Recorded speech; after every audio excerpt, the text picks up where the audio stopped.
I never, well, because I'm fairly young. I'm only 20 years old. I never read any of Paul's books. I never read any of his books or was involved in Eckankar or anything like that. I had a family member who was involved in Eckankar, and he would try to get me to read some of Paul's books and, sing the old word at the time when I was fairly young. And anyways, I remember for some reason I always, as I came into the new presentation, started singing the NUUU.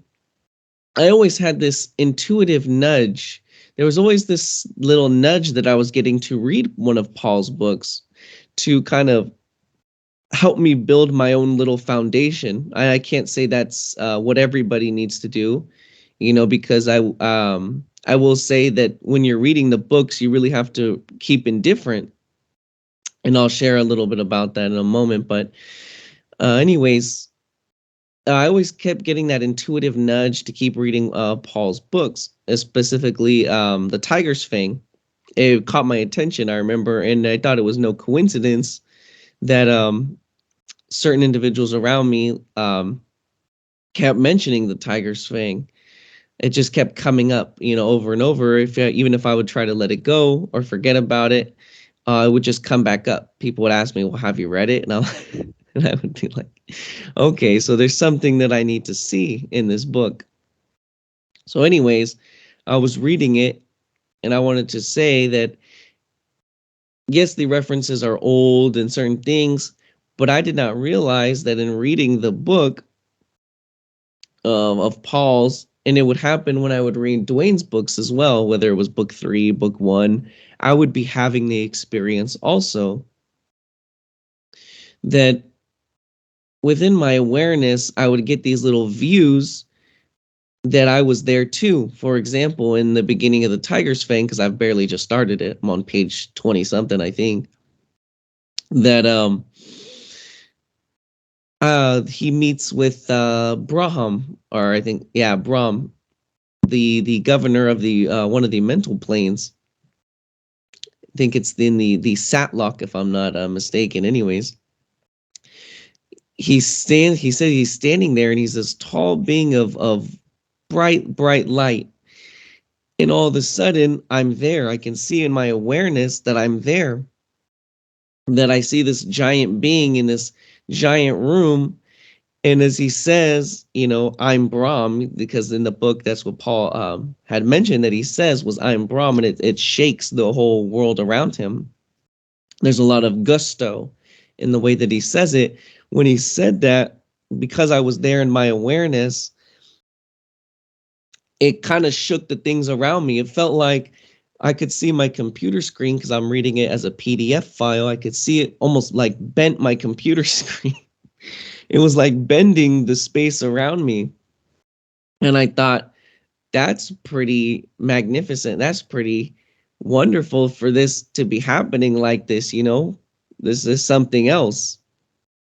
And I would have experiences like that with Duane's books, even just keeping them close by or reading them. I would get all these experiences. And I remember there was an example where I was reading one of I think it was book 1. Yeah, it was book 1. And I was reading about when Goldie was walking through the forest at a specific moment, and he started to see things in his peripheral vision. He was talking about that in the book, or as Duane had mentioned that in the book, I was having the experience too. I was there with my awareness, and I could see it, and it kind of was teaching me how to, it was almost like a training. It was teaching me how to see certain things. Well, anyways, I just wanted to share that. And the indifference part actually came because as I was reading the book, because there's a lot of the old references in there, like Eck and certain things. And, again, I can't really relate to that too much, but I know certain individuals can. But as I was reading all those references, I noticed, or I could see in my awareness, that there was these giant pair of hands that looked like they were snake hands, or like some belonged to some kind of reptilian creature, and they had these sharp black claws. And they would rather want to wrap around me. They would want to kind of grab at me. sort of encase my whole being, almost like when you catch a bug and you keep it kind of wrapped in your fingers. And I could see them getting closer and closer. The more that I read the book, I could see them getting closer and closer and closer. And so I had to sort of take a break and sing the NUUU as I was reading the book. And it's sort of like when I'm reading the references, I have to change out some of them. I won't read them, or I have to kind of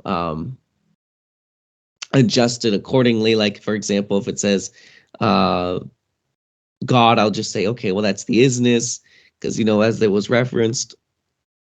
Or like Ekankara, I won't, I'll sort of change that out. Or like the Ek guides, I'll say the real guides. You know, I have to create like a buffer for myself so I don't become entangled in the old references, because they're sort of waiting there for you. They sort of like are like predators. They're waiting to pounce on you, you know, like if you put your guard down. And I wanted to share that experience with everybody, that there's a lot of good information in there, but if you're going to go and reference it, and really all information can kind of become a trap in its own right. So just being indifferent to it. Is that it, Jeremy? Yes, that's very good, because people need to know that. Yes, creation is a fun place to play in, and as I've come through this and learned what to do, what not to do, etc., and there's always more, of course, as you learn to see it. That's the fun part. And create something, and that's what creation is for. It's not to build a happy home. That's not the idea. No, because we are awareness. We are free beings, more so than the sun shining. But we must go through this process so that we have a lot of comparisons. And so there's just a lot of created funny stuff going on here. So from all of it, what makes sense, and that is to continually reference what is real, and not continually reference all the funny stuff that goes on here, because that really goes nowhere. It's just a bunch of created ghosts, no matter what people have been involved in. And all of us have been through lifetimes of, dastardly, hardcore things. But like a puff of smoke, they're gone. And so if they in some way can reference as a benefit to what's real, fine. But if they're just put out there all the time, as most people just chat, go back and forth, well, it's all really nothing. And really, where is the focus? As people attend, like the Skypes, I'm writing something right here, because I'm always asked, how do I focus on the all-is? Well, you start by getting involved. You start with the NUUU, etc. And just like what you're going through, Jeremy, and everybody else, it's not a matter that you give up everything in your physical life, like we've known, like the meditators and the people that go off to the mountains and the monks and all this stuff. No, that's not the way to do it. They didn't figure it out. So that's what they go do. They just figure, well, we'll just go hide from society and whatever. No, it's about living all life, facing it, and having the experiences to help things along with people, bring something in that's very, very real, not just a bunch of foo-foo stuff, and start something like healing and Reiki and all these things that we've gone through. Yeah, those are in the past. If you want to personally use those, yes, use those. But we're not promoting things like that, because overall, with your real awareness, you don't need any of it. You don't need to be healed, because eventually you are aware and nothing affects you. So there's the focus. And to help the focus, yes, as an example, you come to the groups here, you share on Facebook and other social medias, you go out there in the public, like I used to do 30 years, public lecturing in libraries, schools, colleges, etc., and writing books and doing what we're doing now, and whatever creatively can be used, etc. So what we're doing today is more so than it's ever been done. So this is also a focus on what life is, and as the person has the intent to just step up and have the courage and share the NUUU, etc., in creative ways, however you want to do it, however you want to sing the NUUU, whatever. That's up to you. There's no program here. There's no membership. There's no obligations. Nothing is negated. We've already went through all that stuff. No. We are all like the sun shining, and you decide. And you decide how aware you want to be. You must decide that every step of the way. So again, I'm asked many times, how do I focus on the all-is? Well, that's a biggie. So you do it a step at a time, don't you? And take a look at your personal life and what you're doing. And do you want to do more? Do you want to share more? Do you want new adventures? Or do you want just the same old routines that you've always had?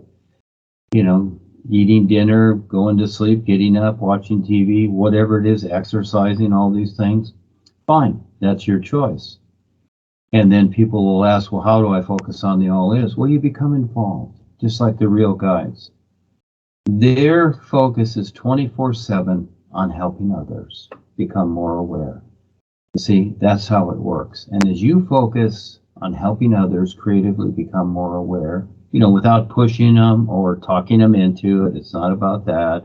Just simply creatively presenting it and having fun with it. There's many ways to do it. You are focusing on the isn't this all life is, because this is what it does. It presents itself like the sun shining. It's that simple.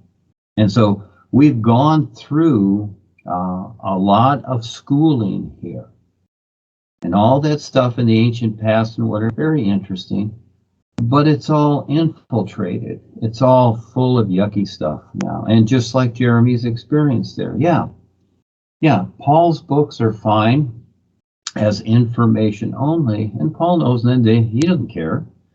These are old references. The real guides, sometimes they'll tell you to read them or they'll tell you stop reading them. Don't read them at all because it just depends upon the individual. Because just like the Ekkas that are still there, and I've known many of them, I was there over 30 years, so was Ava and so was Val. They're emotionally attached to ideas, not the true reality life is. And just like in the tiger's fang, one of the so-called, well, he called them lords, at that time on the different levels, even told Paul, God is dead, see? And so people didn't get that. And still the reference is still God. And God has become the authority. It really refers to the Callum God. So when people refer to God, Callum gets all the references. He gets all the references, you see? Because it's not that. Because it's all infected. And so this is really what people want. Those that want to be passive, well, they will be infected. It's just that simple. So you have to learn to stand up and be a real person, a real being, etc. And learn to focus on the is if you want to get through creation. And it's not about the old stuff like no more reincarnation. Oh, I don't want to come back here again. No. Those are all mind frames. Life is an isness now, and you decide every moment, just like the sun shining. So when you have those little ideas in your mind, look at the sun shining. Is the sun happy? Is it sad? Does it believe in something? Is it hoping? Does it not want to come back for more lifetimes, etc.? No, none of it's there, isn't it? Because now it's the new nowness where you learn to recognize what is real. This is the big step. And it's endless. And so for most people, it's really scary. It is kind of in a way to the personal self because the personal self, in its own way, is very inadequate and feels like it will be forgotten. Well, you have to face that too because it will be, because it will disappear.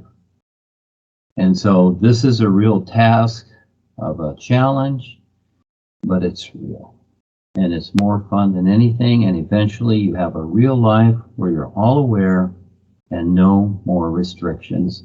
Not just going to a happy place and sitting cross-legged and listening to pretty words. If that's what you want to do, that's fine, but that's not what life is. So yes, Jeremy, a step at a time, and here, just like the new presentation, That's why I called it this. It's just a presentation. It's not a this or that. It's not a category.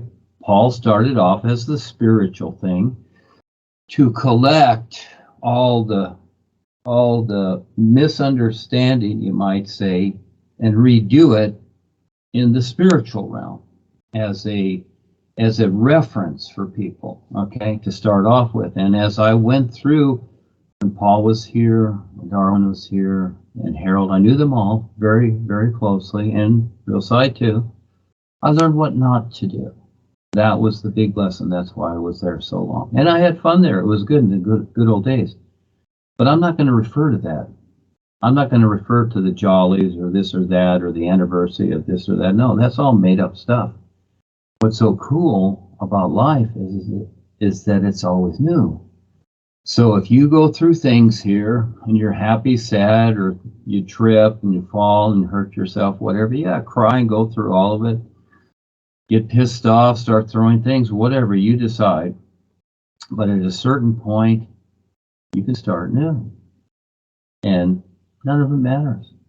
And anything that you did, you can face it, you can fix it. It's all okay. So it's not about good or bad. It's not about karma. Creation is simply cause and effect. It's a cause and effect agitation. And the idea of karma has become a burden. You know, people with bad karma, oh, they want good karma. That's a burden too. Yeah. It's like having a bad car and a good car. It's still a burden. You still got to take care of it. So forget all that. Forget karma, reincarnation, whatever. Life is a business. There are no future or past lives as you let it go, because they're just references as to something that helped you get here. That's the fun part. Have fun. Thank you, Jeremy.